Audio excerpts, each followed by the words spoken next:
रिजू दत्ता जी, scheme और scam लगातार आज प्रधानमंत्री नरेंद्र मोदी ने बस अब से कुछ ही देर पहले, आधा घंटा भी नहीं हुआ है, जिस तरह से ममता बनर्जी जिस तरह से टीएमसी पर एक के बाद एक आरोपों की झड़ी लगा दी है। खेला खेला यानी कि उन्होंने जिक्र किया यहां पर भ्रष्टाचार का खेला आपने खेला, कटमनी का खेला आपने खेला, सिंडिकेट का खेला आपने खेला।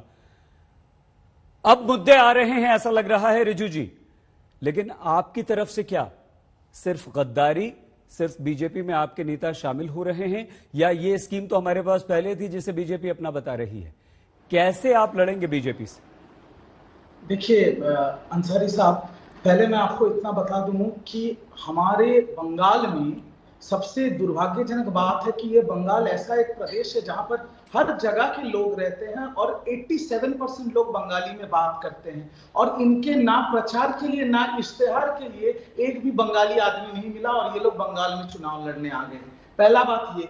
दूसरा, जब ये कहते हैं, प्रधानमंत्री कहते हैं कि ममता बनर्जी ने स्कीम रोक दिया, दिल्ली के स्कीम, प्रधानमंत्री के स्कीम बंगाल में होने नहीं दिया, मैं आज मानता हूं हाँ हम लोगों ने स्कीम रोका है। क्या स्कीम रोका है हमने? पहला, प्रधानमंत्री नफरत फैलाओ स्कीम।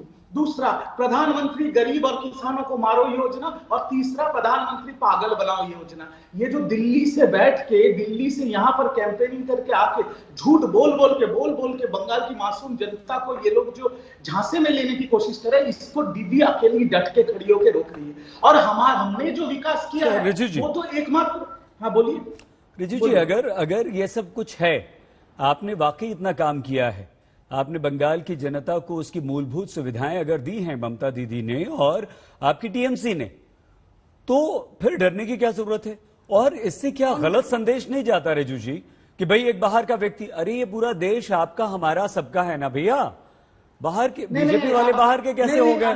जो बांग्ला नहीं बोलता, रिजू जी सुन तो लीजिए, पूरा समय आपको मिलेगा। आ रहे हैं डॉक्टर साहब, डॉक्टर त्रिवेदी आ रहे हैं आपके पास। रिजू जी, ये कैसे आप, चलिए बंगाल की जनता को आपने बोल भी दिया कि बीजेपी वाले बांग्ला नहीं जानते, बंगाल के बाहर के लोग हैं, लेकिन देश के तमाम दूसरे राज्यों में क्या संदेश जाएगा?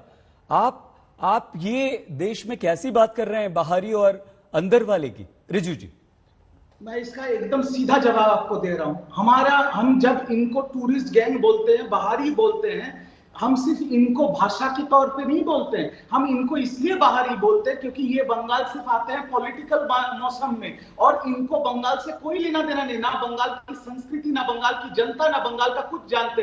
ये सिर्फ जानते हैं तो तोड़ना, लोगों को तोड़ना, क्या कौन क्या पहन रहा है, कौन क्या खा रहा है, कौन किससे प्यार कर रहा है, और कौन क्या भाषा में बात कर रहा है। तो ये लिंग्विस्टिक डिवाइड नहीं है साहब। जो लोग दिल्ली से घूमने बंगाल में आते हैं सिर्फ इलेक्शन के मौसम में, हम उनको बाहरी कह रहे हैं। ये भाषा से, ना कपड़े से, ना खाने से, ना रुचि से इसका कोई लेन देन है। मैं आपके चैनल पे ये चीज एकदम क्लियर कर देना चाहता हूं।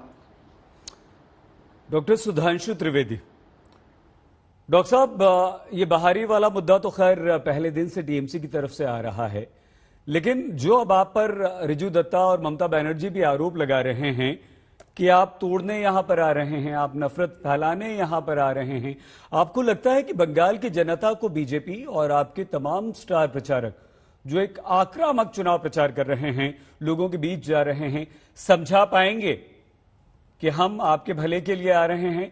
हम टीएमसी की ये जो तमाम आज खेला का जवाब जो पीएम मोदी ने दिया है, वो क्या बंगाल की जनता को आप समझा पाएंगे? डॉक्टर त्रिवेदी, देखिए सईद जी, वर्तमान पश्चिम बंगाल की विधानसभा में 294 में सिर्फ हमारी 3 सीटें हैं। इसके बावजूद अगर मुकाबला हमसे है, और ये तीनों पार्टियां, सत्ताधारी तृणमूल और मुख्य विपक्षी दल कांग्रेस और कम्युनिस्ट, 3 विधायकों वाली पार्टी के खिलाफ तीनों हैं, तो समझ जाइए तभी हो सकता है जन समर्थन हमारे पक्ष में दिखाई पड़ रहा है। लोकसभा में उसकी झलक दिखी है, और आगे आप देखिएगा जो ट्रेलर 2019 में था वो फुल फ्लेजेड रिलीज होगा 2021 में। यानी जनता ने ट्रेलर दिखाया था, अब की फुल मूवी दिखाएगी।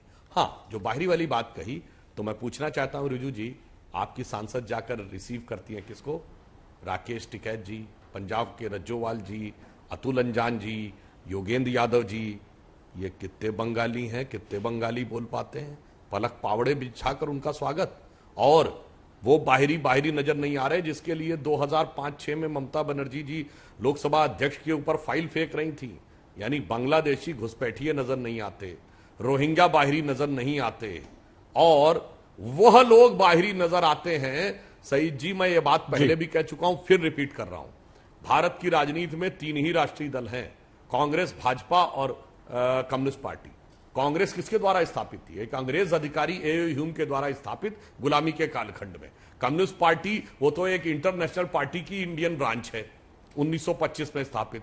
हम एकमात्र पार्टी हैं जो स्वतंत्र भारत में और पश्चिम बंगाल के सपूत डॉक्टर श्यामा प्रसाद मुखर्जी के द्वारा स्थापित, जिन्होंने कश्मीर में जाके बलिदान दिया था देश की एकता के लिए, स्वतंत्र भारत के पहले राजनीतिक बलिदानी। तो भाई, संस्थापना की दृष्टि से मूल जड़, तृण और मूल से देखेंगे तो हम ही असली बंगाली पार्टी है मान्यवर। आप भी तो, आपका तृण और मूल तो मूलतः कांग्रेस में था, जो अंग्रेजों के जमाने की पार्टी थी। इसलिए मैं कह रहा हूं, अंदरूनी बाहरी। और एक वाक्य सिर्फ कह दूं, जहां से वंदे मातरम जनगण मन निकला, जहां स्वतंत्र भारत की पहली सरकार, आजाद हिंद फौज की सरकार 1943 में सुभाष चंद्र बोस के बाद, जिम्मेदारी से कह रहा हूं, किसी को चाहे वो लगे, वो निकली, जहां से विश्व जी एक वाक्य पूरा कर दूं? हाँ, वाक्य पूरा कर लीजिए, वाक्य पूरा कर लीजिए। बस एक बार, जहां से संपूर्ण विश्व की धर्म संसद में भारत का प्रतिनिधि करने के लिए स्वामी विवेकानंद गए, जहां श्री अरविंद ने कहा कि हिमालय मेरा मुकुट और विंध्याचल मेरी मणिमेखला, पूर्व पश्चिम भाग मेरे जंघाएं हैं और मैं भारत हूं, वहां कहते हैं भारतीय बनाम भारतीय। सोचिए, बंगाल के विराट कल्चर को ये किस संकुचित मनोवृत्ति में ले आए।